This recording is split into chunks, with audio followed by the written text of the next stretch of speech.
कई खबरों में सबसे पहले खबर शामिल करेंगे गुजरात से, जहां पर दौलत नगर के करीब मोटरसाइकिलों में तसादम हुआ है, जिसके नतीजे में 2 अफराद जाँ बहक जबकि 3 अफराद शदीद जख्मी हो गए।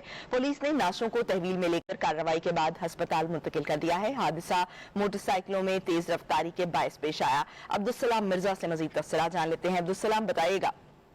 जी, ये जो वाकया है ये दौलत नगर मीरपुर चौक में पेश है, जहाँ पर 2 मोटरसाइकिलों में आपस में तसादम हुआ है, जिसके नतीजे में जो है 2 अफराद जाँ बहक हो गए, जबकि 3 अफराद जो है जख्मी हुए थे, जबकि तीनों जख्मी अफराद को जो है रेस्क्यू 1112 ने तिब्बी इमदाद के लिए जो है मेजर अजीज भट्टी शहीद अस्पताल जो है मुंतकिल कर दिया था। हम जो जाँ बहक होने वाले हैं उनकी शिनाख्त जो है मामू और बांजे के नाम मामू और बांजे थे, और उनकी शिनाख्त जो है 45 साल मामू मोहम्मद बूटा और 18 साल जो बांजा है मोहम्मद शुएब के नाम से उनकी हुई है, जबकि पुलिस ने लाशों को तहवील में लेकर जरूरी कार्रवाई के बाद जो है उनकी लाशों को भी अस्पताल मुंतकिल कर दिया है। दूसरी जानिब रेस्क्यू ज़राए का कहना था हादसा जो है मोटरसाइकिलों की तेज रफ्तार